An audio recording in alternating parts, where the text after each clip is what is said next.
Marry me. Just for 2 years, I will pay off all your family's debts. Selina Moore froze. A young nurse in New York, exhausted after 16-hour shifts, with dark circles under her eyes and calloused hands. Her father, Calvin, lay bedridden with cancer. Hospital bills piled up like a mountain, each red number cutting into her heart like a blade. Her mother, thin and weary, clutched the stack of debts and wept. Her younger sister Tasha sat helpless at the desk, her dream of college slipping further away. Selina looked at them and felt the weight of despair pressing down, her family sinking deeper into the abyss. And, in that moment, Adrian Blackwell, a Texas billionaire, cold, powerful, made his offer. Not love, not happiness, just a marriage contract 2 years long in exchange for enough money to save them all. Selina's heart trembled. Was this the only way out? Or a trap that could destroy her life? If you were Selina, what would you choose? Money or freedom? To save your father or to protect your own heart?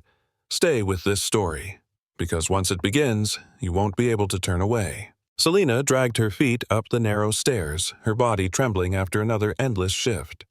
The air in the apartment was heavy with medicine and silence. Her father lay on the couch, his chest rising with shallow breaths, his eyes dim but searching for her. On the small kitchen table, hospital bills were spread like broken wings. Each envelope stamped in red. Past due, overdue, final notice. Her mother sat in the corner, head bowed, thin shoulders shaking as she tried to hide her tears. "Selina, we cannot keep up anymore," she whispered, clutching the papers as if they could crush her fingers. Across the room, Tasha sat hunched over her textbooks. The girl stared at the same page, not turning it. She knew what it meant. If money ran out, college would be gone, and with it her dream. Selina's chest tightened. She placed her bag down, walked to her father, and held his frail hand. His skin was cold, his veins thin. She forced a smile, but her lips trembled. "I'll fix this, Dad," she whispered. But deep inside, she felt like a liar. She had nothing left, no way forward. Only a storm of debt closing in. The next morning, as sunlight slipped through the blinds, a knock rattled the door. Her mother opened it to find a courier in a dark suit holding a sealed envelope. Heavy paper, embossed with gold. It looked foreign in their gray apartment. Selina tore it open with cautious fingers. Inside was a letter written in elegant handwriting. "Miss Moore, I request your presence for dinner tomorrow evening at the Sterling, 7 p.m. Adrian Blackwell." She read the name again. Adrian Blackwell, the billionaire from Texas. She had only seen his face on the news, a man wrapped in wealth and power, far from her world of bandages and fluorescent lights. Her heart pounded. Why her? She was no one. A nurse, barely surviving. Her mother's lips pressed into a thin line. "This must be some mistake," she said, voice trembling. But the paper was real. The seal shimmered under the light. Selina set it down on the table, next to the bills and the half-empty jar of coins. The contrast stabbed her heart. She stared at the envelope, unable to move. It felt less like an invitation, more like a doorway to something she could not name. That night, the letter remained on the table, unopened again, as if no one dared to touch it. Selina sat across from her mother, silence stretching between them. "Why would a man like that invite you?" her mother asked finally. Her voice cracked, not with wonder, but with fear. Selina had no answer. She could not explain it. She thought of Adrian Blackwell's sharp eyes from the photographs she had seen in magazines. Men like him lived on another planet. Men like him never looked at women like her. In the next room, her father coughed, a long, painful sound that shook the thin walls. Selina rushed to him, wiped his forehead, and gave him water. He smiled faintly, even as his hand trembled. She returned to the table, staring at the envelope again. The bills beside it seemed to whisper louder, crueler. One letter promised hope. The others promised ruin. Her mother touched her arm. "Selina, don't trust it. Nothing good comes free." The words lingered, heavy. Selina swallowed hard, but her gaze stayed locked on the gold seal. Doubt wrapped around her chest like chains, squeezing as the night deepened into silence. The following afternoon, another knock echoed through the hallway. This time, the courier carried a long white box. Inside, wrapped in silk, lay a bouquet of orchids. Pure, flawless, untouched by the dust of their apartment. Nestled among the blooms was a small card. In the same hand as the letter, it read, "I hope you will accept, A.B." Selina's mother gasped. Her hands trembled as she lifted the flowers, their petals glowing like porcelain under the dim kitchen light. They looked too perfect, too expensive, too far from the world they lived in. Selina traced one stem with her finger. The petals were soft, alive, fragile, yet they carried weight, power, a message. This was not a mistake. This was intentional. Her sister whispered, "It's beautiful." Selina's chest tightened. Orchids on the same table as overdue bills. Wealth pressing against poverty, beauty clashing with despair. It felt like a test, a temptation. Her mother looked at her, eyes sharp with worry. "Selina, nothing is free. Remember that." Selina set the card down, her heart beating fast. She could no longer pretend it wasn't real. The choice was coming closer, step by step, carried on white petals. Selina stood before the mirror, the old blue dress pulled tight around her shoulders. It was the only dress she owned that looked close to formal. She brushed the fabric smooth with nervous hands, but nothing could hide how worn it was. Her heart pounded in her chest. Every breath felt uneven. She leaned closer to the mirror, searching her reflection. All she saw was exhaustion and fear. Behind her, Tasha appeared. "You look beautiful," her sister whispered, placing a gentle hand on Selina's arm. Selina tried to smile, but it didn't reach her eyes. She wanted to believe Tasha, but doubt gnawed at her. Could a man like Adrian Blackwell look at her and see anything but desperation? She picked up her small purse, the strap fraying at the edges. Her fingers shook as she clasped it shut. Her mother lingered in the doorway, silent, her worry unspoken but heavy. Selina gave a slight nod, as if to say she would be careful. With a deep breath, Selina stepped out into the night. Each step carried both dread and fragile hope, the echo of orchids still fresh in her memory. The sterling glowed with chandeliers and polished silver. Selina entered the grand dining hall, the blue dress dull under the golden light. Her steps faltered as eyes turned toward her, sharp and curious. At a corner table, Adrian Blackwell rose. Tall, broad-shouldered, his presence cut through the room. His amber eyes met hers, steady and unreadable. Selina froze for a moment. Those eyes carried weight, wealth, command, danger. She lowered her gaze and approached slowly, the sound of her heels too loud in her own ears. "Miss Moore," he said, voice calm, precise. He gestured to the chair across from him. Her throat felt dry. She sat, folding her hands in her lap, trying to hide the tremor in her fingers. The waiter poured wine, crystal glasses catching the light. Selina stared at the tablecloth instead. Silence stretched, heavy and uncomfortable. Then Adrian leaned forward, his gaze fixed on her. "I'll be direct," he said. Her stomach tightened. She felt the whole world narrowing to his words, the distance between them sharper than any blade. This was no ordinary dinner. It was the start of something she could not yet name. Adrian's tone was steady, without hesitation. "I need a wife. Not for love, not for companionship. For 2 years only. After that, it ends." Selina blinked, stunned. She opened her mouth, but no words came. He continued. "There are conditions in my family's estate. If I'm not married by the time I turn 40, I lose control of my company. I cannot allow that. You, Miss Moore, can solve this." Selina gripped the edge of her chair. Her chest ached. "Why me?" she whispered. "I know your situation," he replied. "Your father's illness, the debt, the unpaid bills. I can clear it all. $1 million, enough to save your family." Her cheeks burned with humiliation. He had investigated everything. Her private pain laid bare before a stranger. $1 million, he repeated, his voice cool. "In exchange, you agree to 2 years. No love expected, no demands beyond appearances. A contract. Nothing more." Selina's heart slammed against her ribs. Anger and despair collided inside her. It felt like a cage, painted with gold. Adrian leaned back, unshaken, waiting. His eyes never left hers. The offer hung in the air, sharp and inescapable. Selina sat frozen, her mind spinning. She wanted to scream at him. She wanted to stand and walk out. The thought of being bought, measured in years, filled her with shame. Yet the image of her father's pale face flashed in her mind. The sound of her mother crying in the kitchen.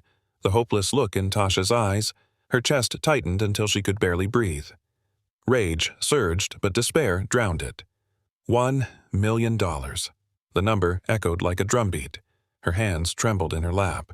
"You think you can buy me?" she whispered, eyes burning. Adrian's gaze didn't waver. "I think I can save you," he replied. His words cut deep, blurring insult and salvation. Selina's breath caught. Was this rescue or ruin? Both answers terrified her. She looked away, ashamed of the tears threatening to fall. She wanted to hate him. She wanted to hate herself more for considering it. The walls of the restaurant seemed to close in, voices fading. All she could hear was her father's cough, the bills piling higher, the clock ticking down. She had no choice. Yet how could she ever agree? That night, Selina sat beside her father's bed. The lamp glowed faintly, shadows stretching across the walls. She held his hand, rough and cold. "Dad," she whispered, her voice breaking. "There's something." Calvin turned his head slowly. His eyes, tired but clear, rested on her. "Tell me." Her throat tightened. She explained in halting words. The dinner, the orchids, Adrian Blackwell's proposal. A marriage not of love, but of money and necessity. Calvin listened in silence, his breath shallow. When she finished, his jaw clenched. "No," he said, voice hoarse but firm. "Selina, I will not let you throw away your life. Not for me, not for money." Tears blurred her vision. "But, Dad, it could save you. It could save us all." His grip tightened on her hand, surprising in its strength. "I would rather die than see you sold. You deserve love, not chains." Yet in his eyes, beneath the anger, there was fear. Fear of leaving them with nothing. Fear of time running out. Selina lowered her head against his chest, torn in two. His words told her no. His eyes begged for yes. She was trapped between both truths. Selina lay awake the entire night. Every time she closed her eyes, she saw her father's face. His voice telling her no. His eyes pleading for yes. The bills stacked higher in her mind. The sound of his cough grew louder, echoing like a clock running out. When dawn broke, she picked up the phone with trembling hands. She dialed the number on the card. Her voice shook. "Mr. Blackwell, I'll do it, but on one condition." Silence pressed through the line. "Go on," he said. "My father must receive treatment immediately. The best care, no delays." For a moment she thought he might refuse. Then his reply came, sharp and final. "Agreed." She lowered the phone, her breath shuddering out. The choice was made. Her life, her freedom, her future, signed away in a single word. Across the city, Adrian Blackwell leaned back in his chair. He closed his eyes for a brief second, then opened them, expression unreadable. The deal was set. Selina clutched the phone to her chest, tears streaming silently. She had saved her father. But what had she lost? The courthouse smelled of old paper and dust. Selina stood in a plain dress, her hair pinned back in haste. No music played, no flowers decorated the room, only a clerk, a pen, and two strangers as witnesses. Adrian stood beside her, suit perfectly tailored, posture straight. His face remained still, unreadable. "Do you, Adrian Blackwell, take Selina Moore?" the official droned. He said, "I do," without pause. When the words turned to her, Selina's throat tightened. "I do." The syllables felt heavy, unnatural, yet final. The rings slid onto their fingers. Cold metal, heavier than gold.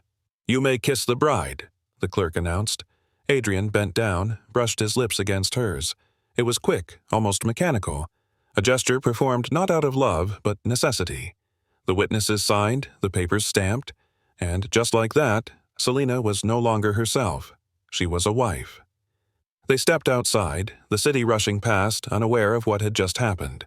The world saw only a marriage. She felt only the weight of a transaction. The car hummed softly as it cut through the city streets. Selina sat stiffly, staring out the window, her ring cold against her skin. Adrian broke the silence. "There's something you should know." Her chest tightened. She turned to him slowly. "I was married before," he said. Her name was Isabella. His gaze stayed on the road, steady, but his voice cracked faintly. "She died. A car accident. 3 years ago." The name hung in the air like smoke. Selina's hands curled in her lap. She had not expected this. For the first time, Adrian's mask slipped. The steel in his eyes softened with grief, a pain carved deep and permanent. "I don't speak of her often," he continued, "but you deserve to know." Selina searched his face. In that moment she saw not only the billionaire but the man behind it. A man who carried loss like a second skin. Her heart ached, not with love, but with recognition. Grief was a language she understood.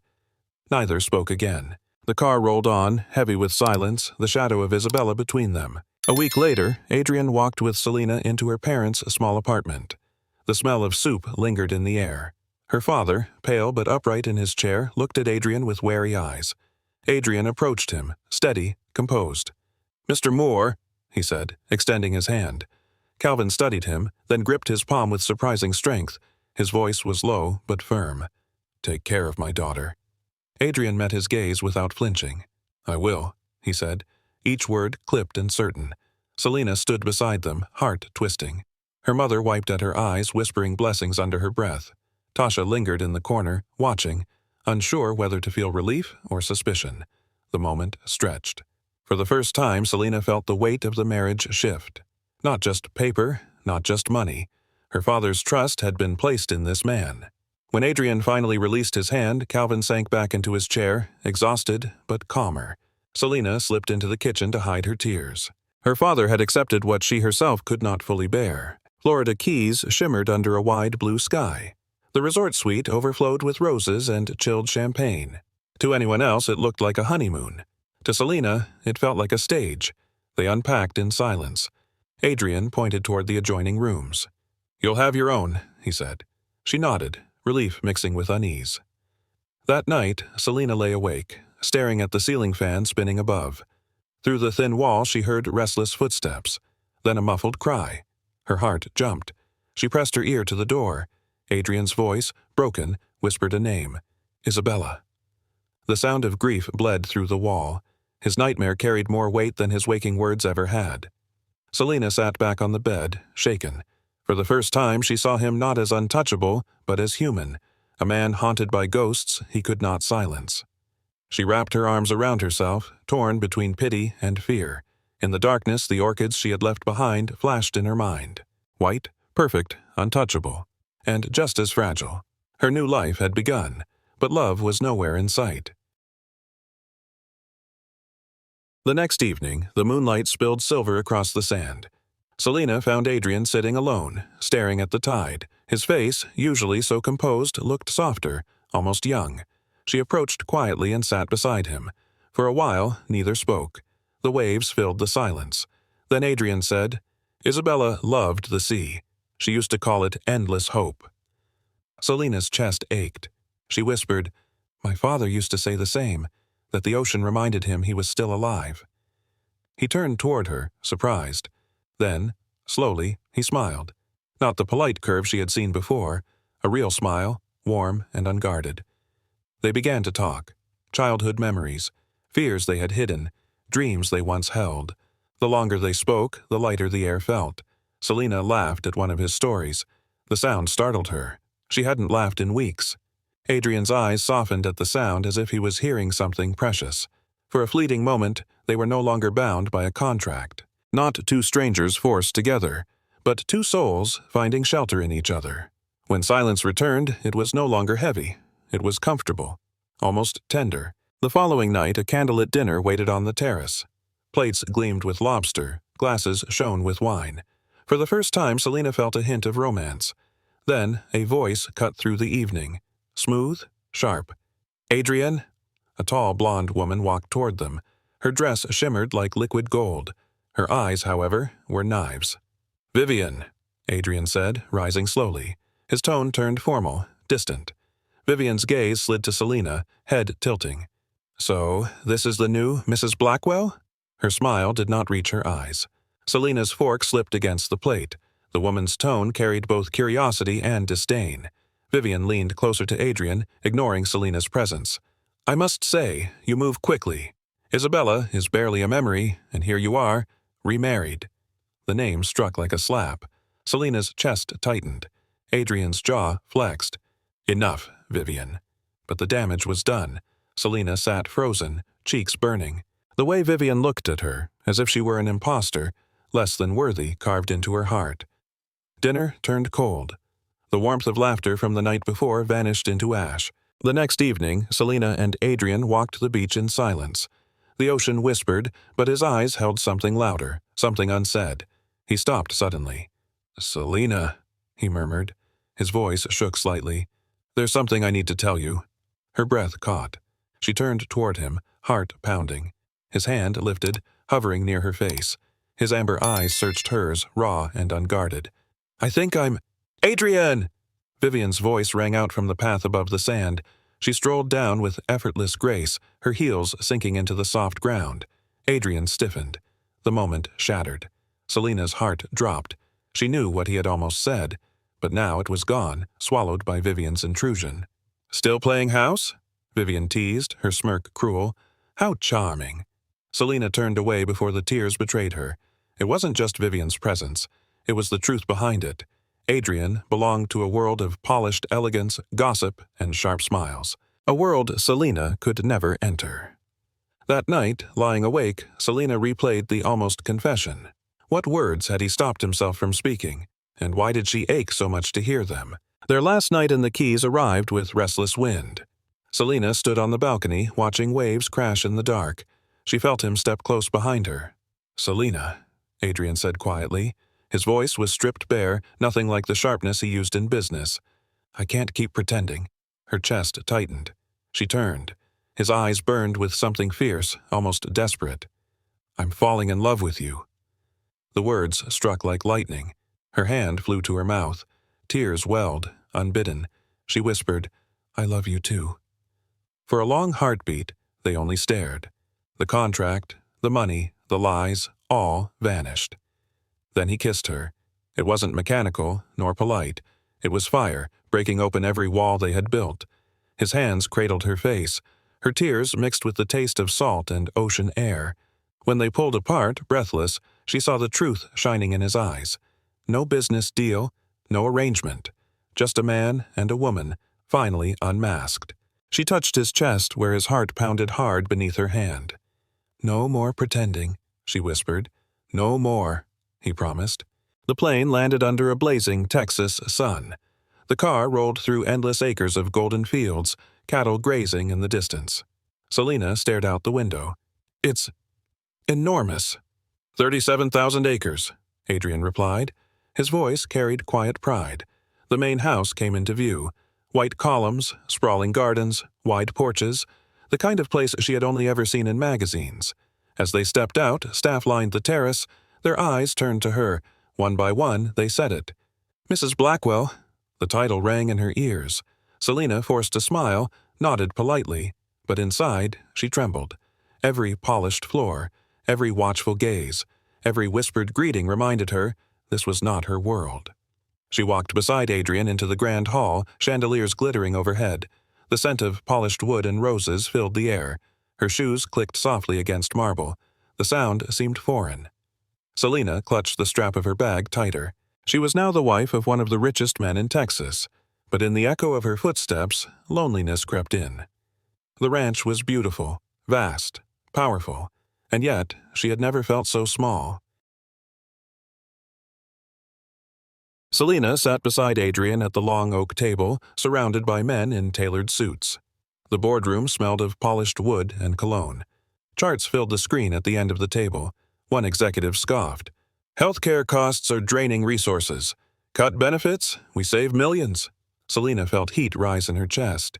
She saw the weary faces of hospital workers in her mind. Nurses who went without care, families crushed by medical debt. She cleared her throat.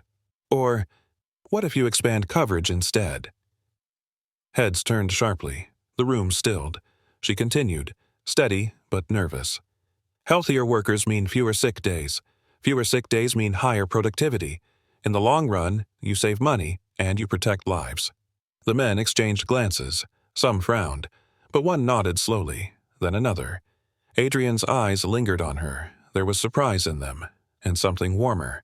When the meeting ended, the executives filed out, murmuring about numbers and projections. Selina exhaled, her palms damp with sweat. Adrian leaned close. "You handled yourself well," he said softly. Her heart lifted, just slightly. For the first time she felt less like an outsider, and more like someone who belonged. 2 weeks later, chaos swept the ranch. Dozens of cattle lay weak in the fields, their breathing shallow, eyes glazed. Workers ran in panic, shouting about disease. Adrian rushed out with his managers, grim-faced. "If this spreads, we lose millions," one whispered. Selina knelt by one of the cows. She touched its hide, then the feed nearby. A sharp chemical odor burned her nose. She frowned, sniffing the grass where fertilizer had been sprayed. "This isn't infection," she said. "It's poisoning. Fertilizer runoff." The men stared. "How can you be sure?" Selina pointed to the pattern. The cattle closest to the sprayed field were worst, while those farther away stood stronger. "Stop the spread. Flush their systems. Get them clean water now." Adrian didn't hesitate. He barked orders. Workers scrambled, hauling buckets, moving the herd. Hours passed, sweat and dust heavy in the air. Slowly, the animals stirred, their eyes clearing. Relief rippled through the ranch. Disaster had been averted. Adrian stood apart, watching Selina with an intensity that made her chest tighten. His world had nearly collapsed, and she had saved it. For the first time, his gaze held not only respect, but admiration. The dining hall glittered with chandeliers. Long tables overflowed with silver platters and crystal glasses. Adrian's family gathered in polished suits and gowns, laughter echoing off the walls. Selina sat stiffly at his side, the weight of their stares pressed on her skin. Then Adrian's mother leaned forward, her voice cutting through the noise. "So, Selina," she said, "when will we have a grandchild?" The room fell quiet. Forks paused midair. Selina's cheeks flushed. She stammered, but words died. Whispers spread down the table. A cousin murmured about Isabella, about the child she had lost before the accident. Selina's stomach twisted. The wound of a woman she had never met was suddenly her own to bear. Adrian's jaw tightened. "Mother, enough," he said. His voice was calm, but sharp as glass. Still, the air stayed heavy. Selina forced a smile, but her hands trembled in her lap. The dinner resumed, but the warmth was gone. Every laugh felt hollow, every glance too sharp. That night, lying awake in the ranch house, Selina touched her stomach and wondered if love was enough to survive such expectations. Later that night, Adrian stood by the window, his back rigid. The moon cast a pale glow over him. Selina rose quietly, moving to his side. "You've been silent all evening," she said softly. He exhaled, shoulders heavy. "They don't understand. They want children as if it's easy, as if it's safe." His hands curled into fists. "I already buried one. I can't." His voice cracked. Selina's heart clenched. She touched his arm gently. "You're not alone in this fear." He looked at her, his eyes raw. "What if it happens again? What if I fail again?" She shook her head. "It won't be about failing. It will be about choosing. Together. We will decide when we're ready, not them." Adrian swallowed hard. For once his walls lowered completely. He nodded, almost imperceptibly. Selina slipped her hand into his. Their fingers intertwined, fragile but firm. The silence that followed was not empty. It was filled with understanding, with promise. For the first time, Adrian let himself believe he could share his fear and not stand alone. The next morning, Adrian made a call. Within days, a private medical team arrived at the ranch. Doctors, nurses, equipment, all dedicated to one man, Calvin Moore. Selina's father was moved into a sunlit guest suite, the best care at his side. Her mother wept openly as she unpacked, relief breaking years of quiet strain. Tasha ran through the wide halls, her laughter echoing. "We can stay here? All of us?" she cried. Adrian nodded. "This is your home now." Selina stood frozen, watching it unfold. For years she had carried the weight of survival alone. Now, in one sweeping gesture, that burden dissolved. No more late-night bills, no more fear of eviction. Her family was safe. Her father clasped Adrian's hand. "Thank you," he whispered, voice shaking. Adrian inclined his head, quiet but firm. "Your family now." Tears spilled down Selina's cheeks. She hadn't wanted to owe him more, yet in this moment all she felt was gratitude. The ranch, once foreign and cold, now pulsed with voices she loved. For the first time in years, Selina allowed herself to exhale. Her family was whole again. It began with whispers in the papers, then headlines. The Blackwell marriage. Contract or convenience? Selina stared at the bold letters, her stomach turning. The story spread fast. Reporters camped outside the ranch gates, cameras flashing, questions shouted. Inside the boardroom, Adrian's advisors spoke in urgent tones. "If this is proven true, you lose control. Shareholders will demand answers. The company will slip away." Selina's throat tightened. She had feared judgment from strangers, but she hadn't expected it could cost him everything. Late that night, she found Adrian in his study, The article crumpled on his desk. His eyes burned with anger. "Vivian," he said through clenched teeth. "She's behind this. She's feeding them every word." Selina's chest ached. "What will we do?" Adrian looked at her then, sharp and resolute. "We fight. Not with silence, not with lies, but with truth." For the first time, she saw not only his power, but his willingness to risk everything for her. The rumors threatened to break them, but Adrian had chosen his path. He would not let Vivian win. The press hall was packed, cameras flashing like storms. Adrian stood at the podium, Selina at his side, her hand trembling in his. Reporters shouted questions. "Is it true? Was it a contract? Did you pay her?" Adrian raised a hand. Silence fell, tense and heavy. "It's true," he said. His voice was calm, unflinching. "This marriage began as a contract, a business arrangement. I needed a wife. She needed help." Gasps rippled through the room. Selina's knees weakened, but Adrian's grip steadied her. "But," he continued, his eyes sweeping the crowd, "what began as necessity has become the most real thing in my life. I love Selina. This is no longer a contract. This is my heart, my family, my future." Cameras flashed wildly. Questions erupted. But over the chaos, Adrian turned to Selina, his eyes unwavering. She squeezed his hand, tears filling her eyes.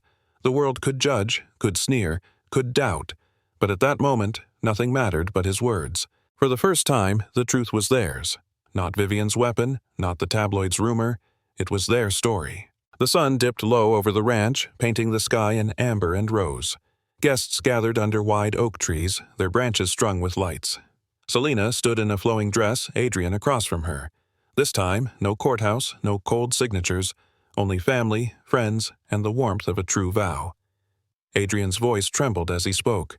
2 years ago, I asked for a contract. Today, I asked for your forever." Selina's throat closed with emotion.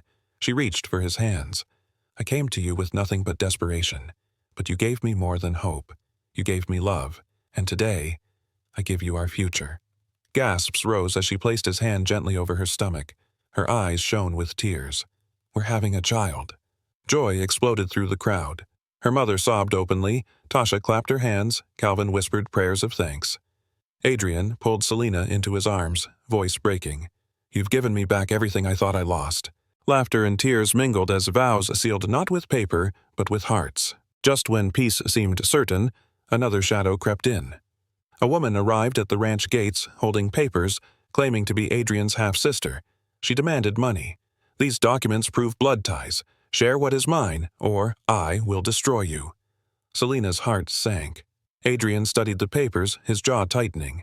He recognized the scheme. The dates didn't match. The details twisted. This was not family. This was fraud. He summoned his lawyers, investigators, even the sheriff. Within days, the truth unraveled. The woman was Patricia, a known swindler, weaving lies for profit. Adrian confronted her himself. "You thought you could tear my family apart, but you miscalculated. This time, you underestimated who I am and who she is." He pulled Selina to his side. Patricia's face crumbled as the sheriff led her away. Relief swept through the ranch. Selina leaned against Adrian, shaken but safe. The storm had tested them one last time, and they had stood together. 2 years later, the ranch pulsed with life. Selina sat on the porch, cradling a baby boy in her arms. His tiny fingers curled around hers, warm and sure. Her father, healthy and smiling, rocked nearby. Tasha chased laughter through the yard. Her mother hummed in the kitchen, the scent of bread drifting outside. Adrian stepped onto the porch. He bent down, kissed her forehead, and whispered, "I don't need a contract. I only need you." Selina looked up at him, her eyes shining. In that moment, she understood. Out of desperation had come hope. Out of a bargain had come love. The world had doubted. The past had haunted. But love had endured. She pressed her lips to her son's hair and breathed deeply. This was home. This was happiness. And for anyone watching, for anyone who had ever questioned whether love could grow from brokenness, her story carried the answer. Sometimes, the truest love begins where you least expect it.